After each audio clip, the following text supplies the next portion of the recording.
कक्षा 10 रसायन विज्ञान में आपको कल के वीडियो में बताया गया कि बंध कितने प्रकार के होते हैं। इसके बाद में चैप्टर चल रहा है आपका कार्बन और उसके यौगिक। इसके बाद में आता है कार्बन के अपर रूप। कार्बन के अपर रूप, कार्बन के अपर रूप कौन कौन से होते हैं?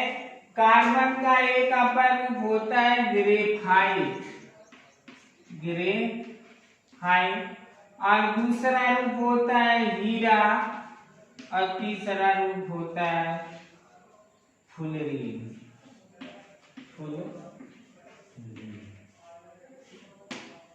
इन सभी के प्रतीक सी ही होते हैं, किंतु फुलरीन में कार्बन परमाणुओं की संख्या 60 के करीब होती है, 60 के करीब होती है। वो फुलरीन होता है, इसकी जो संरचना होती है वो बास्केटबॉल की तरह होती है।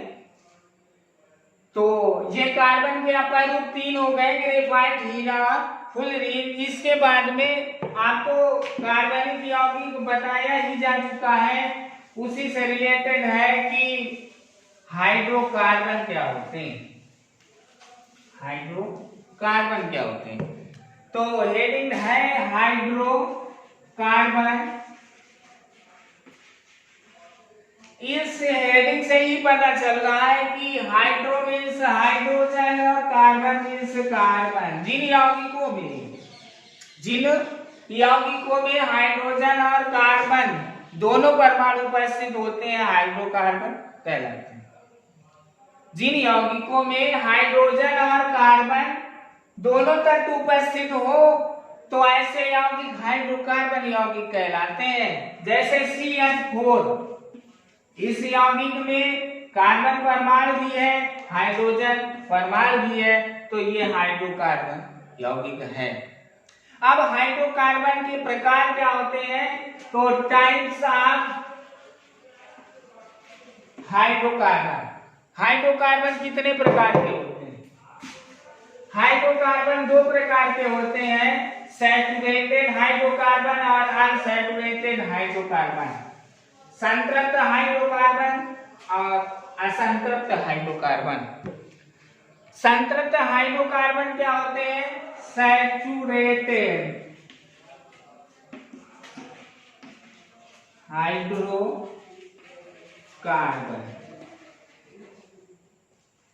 संतृप्त हाइड्रोकार्बन। संतृप्त हाइड्रोकार्बन क्या होते हैं? वे हाइड्रोकार्बन जिनमें कार्बन की चारों संयोजकताएं, वे हाइड्रोकार्बन जिनमें कार्बन की चारों संयोजकताएं एकल बंध द्वारा संतुष्ट होती हैं, संतृप्त हाइड्रोकार्बन कहलाते हैं। वे हाइड्रोकार्बन जिनमें कार्बन की चारों संयोजकताएं एकल बंध द्वारा संतुष्ट होती हैं, संतृप्त हाइड्रोकार्बन कहलाते हैं। जैसे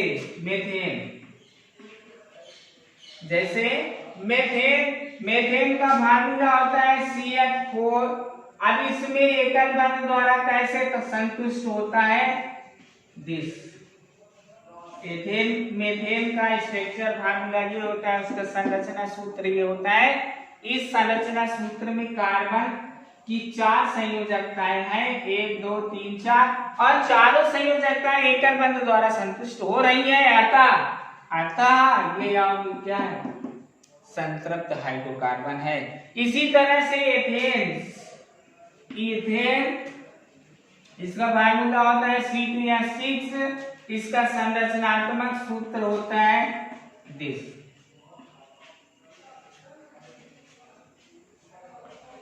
अब इसमें भी देखिए, इस कार्बन की चारों संयोजकताएं एकल बंध द्वारा संतुष्ट हो रही है, इस कार्बन की चारों संयोजकताएं एकल बंध द्वारा संतुष्ट हो रही है। अतः ये क्या है? संतृप्त हाइड्रोकार्बन। अब इसके बाद में बारी आती है असंतृप्त हाइड्रोकार्बन की। असंतृप्त हाइड्रोकार्बन, उसको अंग्रेजी में अनसैचुरेटेड बोलते हैं। असंतृप्त हाइड्रोकार्बन क्या होते हैं? वे हाइड्रोकार्बन जिनमें कार्बन की चारों संयोजकताएं एकल बंध द्वारा संतुष्ट नहीं होती। वे हाइड्रोकार्बन जिनमें कार्बन की चारों संयोजकताएं एकल बंध द्वारा संतुष्ट नहीं होती है असंतृप्त हाइड्रोकार्बन कहलाते हैं। या इस प्रकार से भी परिभाषित कर सकते हैं कि वे हाइड्रोकार्बन जिनमें कार्बन की चारों संयोजकताएं एकल बंध द्वारा संतुष्ट नहीं होती हैं, उसकी संयोजकता को संतुष्ट करने के लिए यौगिकों में द्विबंध या त्रिबंध लगा दिए जाते हैं। ऐसे हाइड्रोकार्बन सैचुरेटेड हाइड्रोकार्बन होते हैं या असंतृप्त हाइड्रोकार्बन होते हैं। वे हाइड्रोकार्बन जिनमें कार्बन की चारों संयोजकताएं एकल बंध द्वारा संतुष्ट नहीं होती है, जिससे कि उसकी संरचना में द्विबंध या त्रिबंध लगा दिए जाते हैं या लग जाते हैं, असंतृप्त हाइड्रोकार्बन कहलाते हैं। जैसे एथिलीन का फार्मूला होता है C2H4। इसका स्ट्रक्चर फार्मूला होता है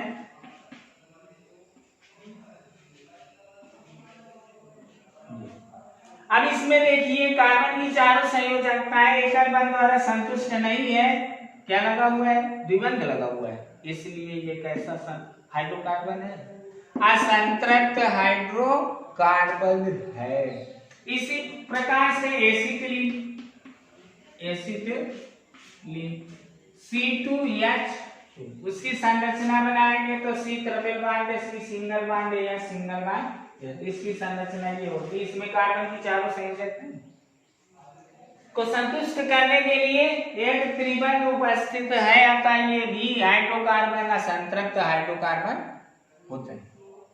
बस समझ में आ गई संतृप्त हाइड्रोकार्बन और असंतृप्त हाइड्रोकार्बन, इनमें अंतर क्या होता है? इनमें संतृप्त हाइड्रोकार्बन और असंतृप्त हाइड्रोकार्बन में अंतर क्या होता है? उसके लिए आप एक सारणी बना लेंगे, एक तरफ संतृप्त हाइड्रोकार्बन और एक तरफ असंतृप्त हाइड्रोकार्बन लिखकर और अंतर लिख लेंगे। अंतर क्या होता है वो देख लीजिए जरा।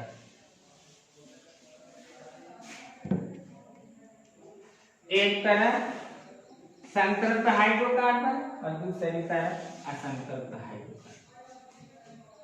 जो संतृप्त हाइड्रोकार्बन होते हैं वो कम क्रियाशील होते हैं। जो संतृप्त हाइड्रोकार्बन होते हैं, संतृप्त हाइड्रोकार्बन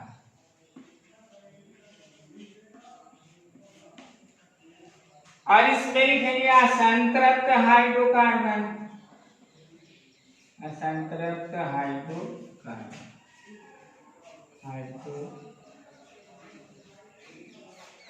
जो संतृप्त हाइड्रोकार्बन होते हैं वो कम क्रियाशील होते हैं और जो असंतृप्त हाइड्रोकार्बन होते हैं वो अधिक क्रियाशील होते हैं। एक पॉइंट हो गया। दूसरा, जो संतृप्त हाइड्रोकार्बन होते हैं वो स्थायी होते हैं और जो असंतृप्त हाइड्रोकार्बन होते हैं वो अस्थायी होते हैं। 2 पॉइंट हो गए, 1 2।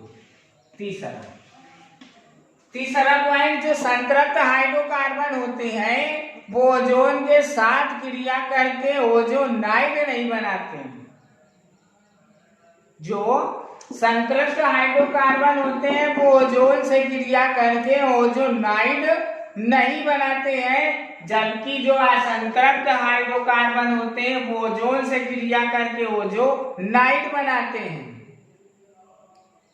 और जो अगला पॉइंट, जो संतृप्त हाइड्रोकार्बन होते हैं वो क्षारीय के अम्ल विलयन के प्रति उदासीन होते हैं। मतलब कि संतृप्त हाइड्रोकार्बन में अगर क्षारीय के अम्ल डाल दिया जाए तो वो उदासीन ही रहते हैं, जबकि जो असंतृप्त हाइड्रोकार्बन होते हैं उनमें क्षारीय के अम्ल डाल दिया जाए तो वो विलयन को रंगहीन कर देते हैं, विलयन को रंगहीन कर देते हैं।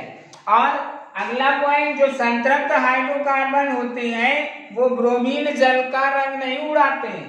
जो संतृप्त हाइड्रोकार्बन होते हैं वो ब्रोमीन जल का रंग नहीं उड़ा पाते हैं या नहीं उड़ाते हैं, और जो असंतृप्त हाइड्रोकार्बन होते हैं वो ब्रोमीन जल का रंग उड़ा देते हैं। लास्ट पॉइंट, जो संतृप्त हाइड्रोकार्बन होते हैं वो प्रतिस्थापन अभिक्रिया दर्शाते हैं, प्रतिस्थापन अभिक्रिया दर्शाते हैं, और जो असंतृप्त हाइड्रोकार्बन होते हैं वो योगात्मक यौगिक बनाते हैं या योगात्मक अभिक्रिया दर्शाते हैं।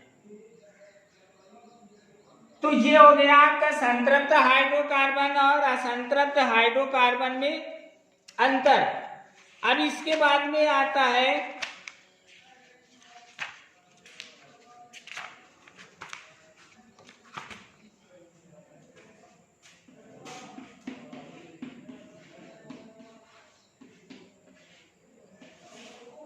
IPAC system. देखिए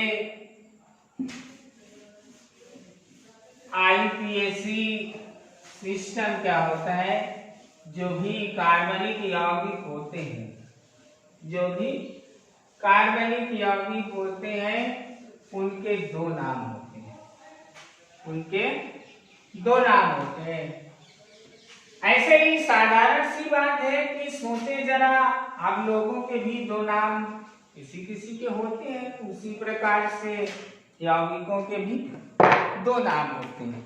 एक नाम को साधारण नाम बोलते हैं और दूसरे नाम को IPAC नाम बोलते हैं।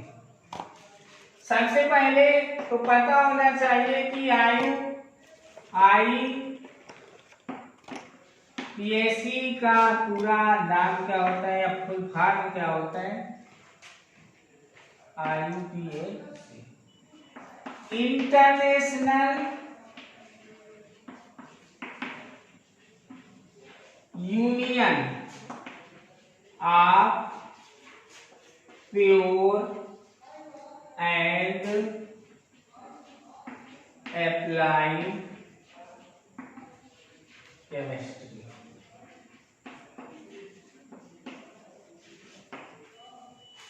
International union of pure and applied chemistry, ये IPAC का पूरा नाम होता है।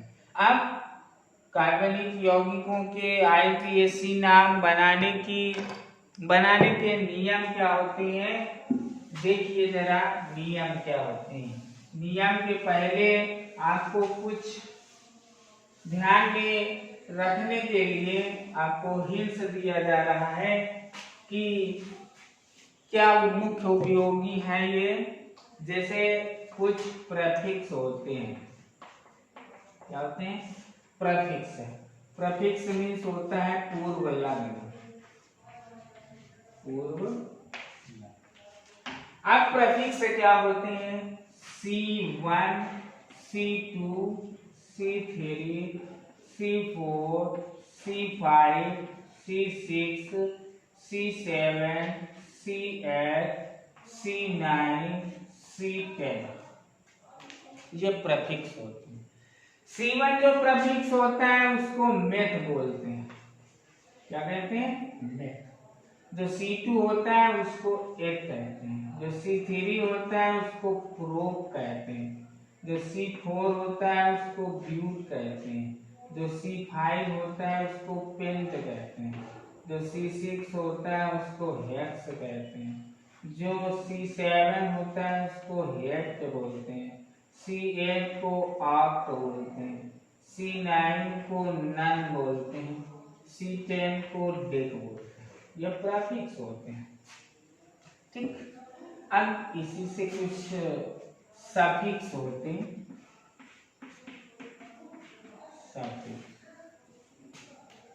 सफिक्स क्या होते हैं, सी सिंगल बॉन्ड CN होता है तो उसका सफिक्स एन होता है, और सी जब डबल बॉन्ड C होता है तो उसका सफिक्स इन होता है, और जब C ट्रिपल बॉन्ड C होता है तो उसका सफिक्स आइन होता है, ठीक है। इसके बाद में होता है कुछ साइड चेंज होते हैं, साइड चेंज माने किनारी श्रृंखला। सफिक्स का मतलब होता है अनुलग्न, और साइड चेन का मतलब होता है किनारी श्रृंखला। अब किनारी श्रृंखलाएं क्या होती हैं, जैसे एक एल्किल समूह होता है CH3, इसका नाम होता है मेथिल। एक होता है C2H5, इसका नाम होता है एथिल। इसी तरह से C3H7 होगा तो उसका नाम प्रोपिल होगा। जैसे NO2 है तो उसका नाम नाइट्रो होता है। अगर OH है तो उसका नाम OL होता है। और अगर Cl है तो उसका नाम क्लोरो होता है। अगर Br है तो उसका नाम ब्रोमो होता है। अगर I है तो उसका नाम आयोडो होता है। और अगर F है तो उसका नाम फ्लोरो होता है। ये मुख्य साइड चेंज होती हैं। अब इसके बाद में इतना तो भाई अति आवश्यक है, हर समय ध्यान रखना IPSC बनाने के लिए। यही मुख्य उपयोगी है कि जब तक ये नहीं आएगी तब तक IPSC नाम नहीं बना सकती है। देखें बनाते कैसे हैं।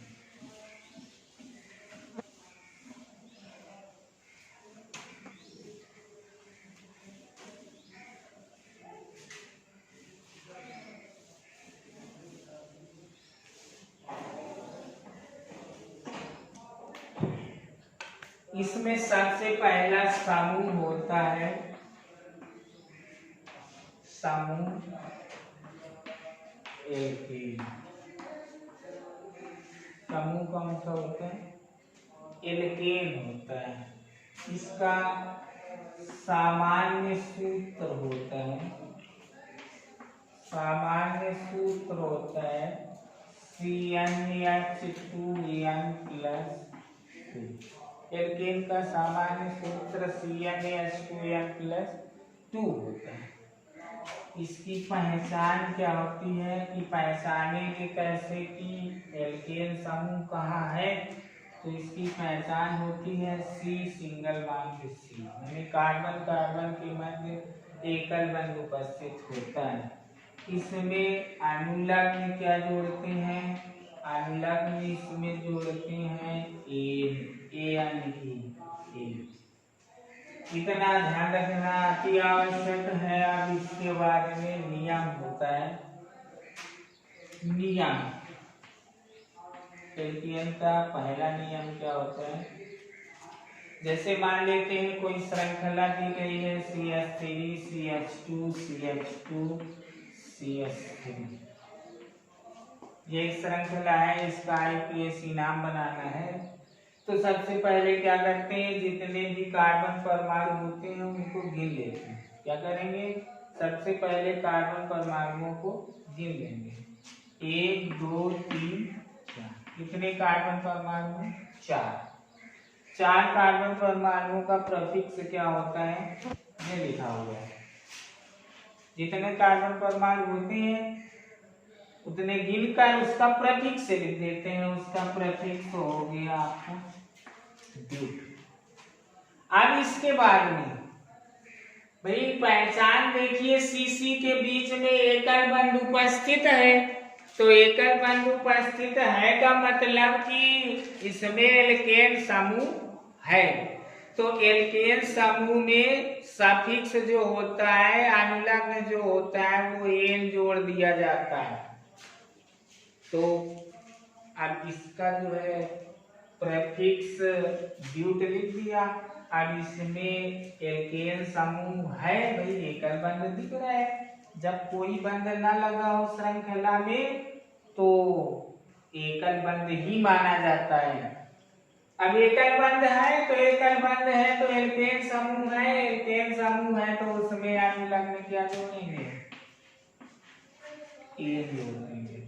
तो इस यौगिक का नाम हो गया ब्यूटेन। क्या नाम हो गया, ब्यूटेन।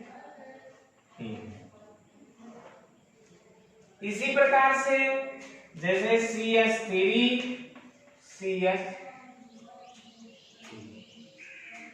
1 2 एक दो, दो कार्बन परमाणु है, दो कार्बन परमाणु है तो 8 लिख देंगे, क्योंकि दो कार्बन परमाणु का प्रीफिक्स 8 होता है।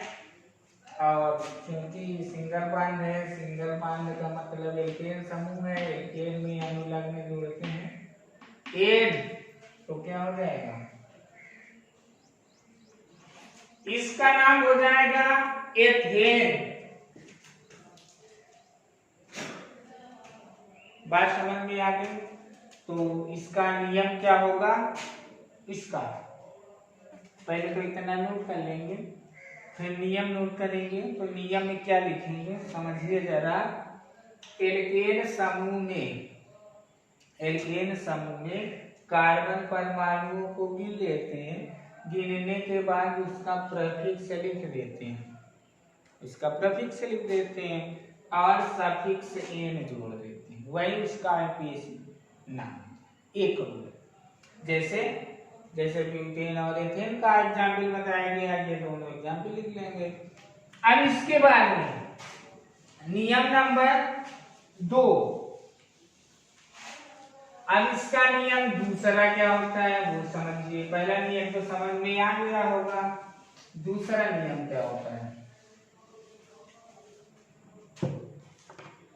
दूसरा नियम जैसे CH3 CH2 CH3, यहाँ पर लगा हुआ है Cl, ये क्या है साइड चेन। तो नियम नंबर 2, ऐसी संरचना का सूत्र बनाना है, नाम लिखना है जिसमें कि साइड चेन लगी हो। तो जब श्रृंखला में कोई साइड चेन लगी होती, जब श्रृंखला में कोई साइड चेन लगी होती है तो गिनती उधर से करते हैं। गिनती का मतलब कार्बन परमाणुओं को उधर से गिनते हैं जिधर से साइड चेन पास में हो या नजदीक होती। तो इधर से पास में है 2 नंबर में और इधर से 3 नंबर में। तो कार्बन परमाणुओं को किधर से गिनेंगे, इस ओर से गिनेंगे, 1 2 3 4। पहला। दूसरा साइड चेन का नाम पोजीशन नंबर। ये पोजीशन मतलब स्थान किस नंबर पर है, पोजीशन नंबर सही पहले लिख देते हैं। तो पोजीशन नंबर इसकी 2 हो गई और ये साइड चेन है, इसका नाम क्या होता है, आपको साइड चेन में बताया गया Cl का नाम क्लोरो होता है। तो साइड चेन का नाम पोजीशन नंबर सही पहले लिख देते हैं। इसके बाद में जितने कार्बन परमाणु होते हैं उसका प्रीफिक्स लिख देते हैं। 4 है तो देख लिया। अब चूंकि एल्केन समूह है तो एन सफिक्स जोड़ देंगे, तो इसका नाम हो गया 2-chloro-butane। इसी तरह से एक एग्जाम्पल और देख लेते हैं, CH3 यहाँ पर लगा दिया CH3। अब इधर से भी 2 नंबर में, इधर से भी 2 नंबर में, चाहे जिस ओर से गिनती कर लेते हैं। तो 1 2 3। अब इसकी पोजीशन नंबर 2 है तो 2 लिख देंगे और इस साइड चेन का नाम मेथिल है तो मेथिल लिख देंगे, 2-मेथिल। 3C को बोलते हैं प्रो और एन समूह है एल्केन, तो एन सफिक्स जोड़ देते हैं, तो हो गया 2-मेथिल प्रोपेन। इसी तरह से जब श्रृंखला में, ये तो हो गया जब श्रृंखला में केवल एक साइड चेन उपस्थित हो। इसके बाद में यदि श्रृंखला में एक से अधिक साइड चेन उपस्थित है और वो भी भिन्न भिन्न प्रकार की, उसके लिए रूल क्या होता है, नियम क्या होता है, देखिए उदाहरण से। जैसे CH3 CH CH CH CH3। अब इसमें लगा हुआ है CH3, इसमें लगा हुआ है Br, इसमें लगा है Cl। अब इसमें 3 साइड चेन दिख रही है और वो भी अलग अलग प्रकार की है, अलग अलग प्रकार की है। अब इसमें रूल क्या होता है, एक तो वही कि गिनती उधर से करते हैं जिधर से साइड चेन पास में होती है। तो इधर से साइड चेन पास में, उधर से भी पास में है, मतलब चाहे जिधर से गिनती करनी है तो 1 2 3 4 5। इसके पहले वाले में बताया गया कि साइड चेन के नाम पोजीशन नंबर सहित पहले लिखते हैं, लेकिन अब इसमें क्या है, इसमें अनेक साइड चेन है तो इनके नाम कैसे लिखेंगे। इसमें क्या होता है, इसमें ये ध्यान रखना है कि साइड चेनों के नाम पोजीशन नंबर सहित पहले तो लिखते हैं, बट किसको पहले लिखते हैं, अंग्रेजी के अल्फाबेट के अनुसार। मतलब अंग्रेजी के अल्फाबेट में जो अक्षर पहले आएगा उसका नामकरण पहले पोजीशन नंबर सहित लिखेंगे करेंगे और फिर उसके बाद में उसी क्रम से करते जाएंगे। अब इसका नाम मेथिल होता है तो मेथिल का मतलब यम होता है अल्फाबेट, और इसका बी होता है और इसका सी होता है। भाई इसका नाम मेथिल होता है तो यम पहला अक्षर आया, इसका ब्रोमो होता है तो बी आया, और इसका क्लोरो होता है तो सी आया। इसी प्रकार से अब अंग्रेजी के अल्फाबेट में कौन पहले आएगा, बी, फिर सी और फिर एम। तो पहले हम बी का नाम लिखेंगे, मीन्स ब्रोमीन का नाम लिखेंगे, उसकी पोजीशन नंबर क्या है 3, तो लिखेंगे 3 ब्रोमो, और फिर आएगा सी तो 4 क्लोरो, फिर आएगा एम 2 मेथिल। अब ये सभी के नाम लिख गए। अब इसकी कार्बन परमाणु कितने, 5, 5 को हम क्या बोलते हैं, पेंट बोलते हैं, तो लिखेंगे पेंट। अब चूंकि एल्केन समूह है, हर जगह इकाबंद है तो इसका नाम हो गया 3 ब्रोमो 4 क्लोरो 2 मेथिल पेंटेन।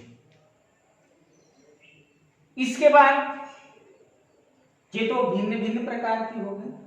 जब स्थिति हो कि समान प्रकार की हो, जैसे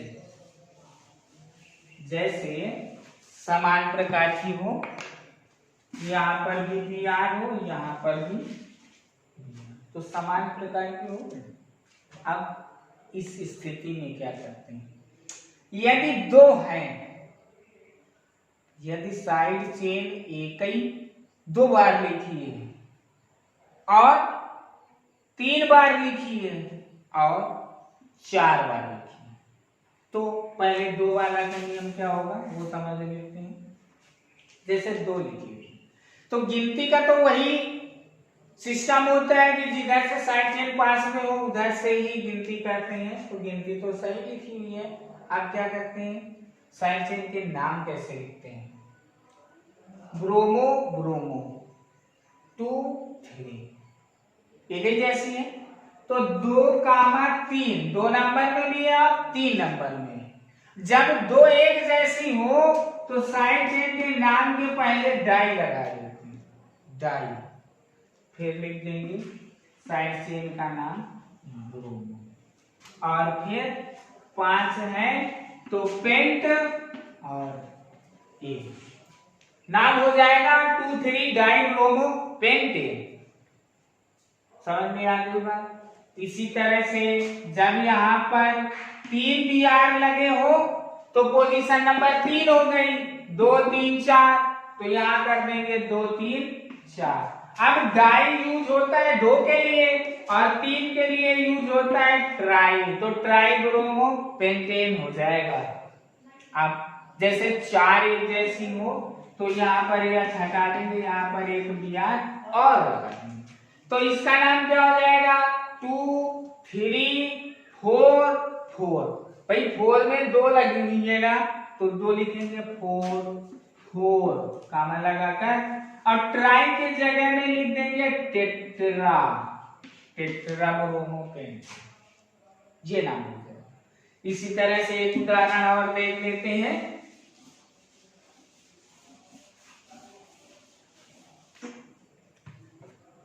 जैसे CH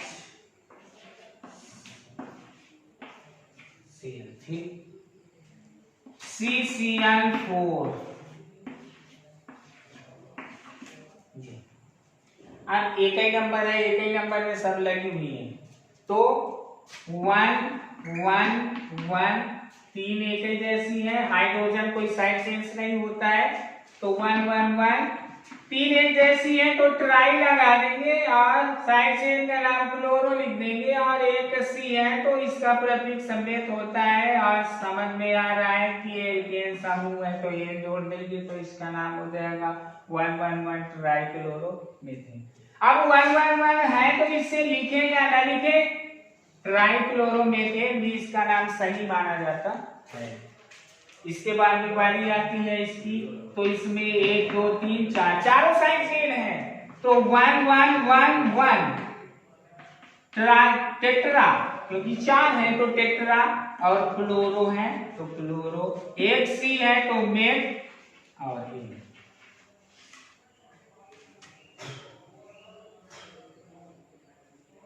तो इसका नाम हो गया टेट्राक्लोरोमीथेन। ये अपन लिखे या नहीं लिखे। बाकी अदर यदि यहाँ पर कोई पोजीशन नंबर अलग है तब लिखेंगे आप। मान लेते हैं 3 एक जैसी एक ही में लगी है तो तीनों पोजीशन नंबर लिखेंगे, और चौथी दूसरे में लगी है तो दूसरा नंबर लिखेंगे। ये छूट है केवल एक एक एक के लिए कि अगर एक 3 बार है तो न लिखें, 4 बार है तो न लिखे। ये लिखा भी जा सकता है, नहीं भी लिखा जा सकता है, ठीक है। यहीं से एल्केन का आईपीएससी समाप्त हो जाता है। नेक्स्ट डे आपको बताया जाएगा एल्कीन।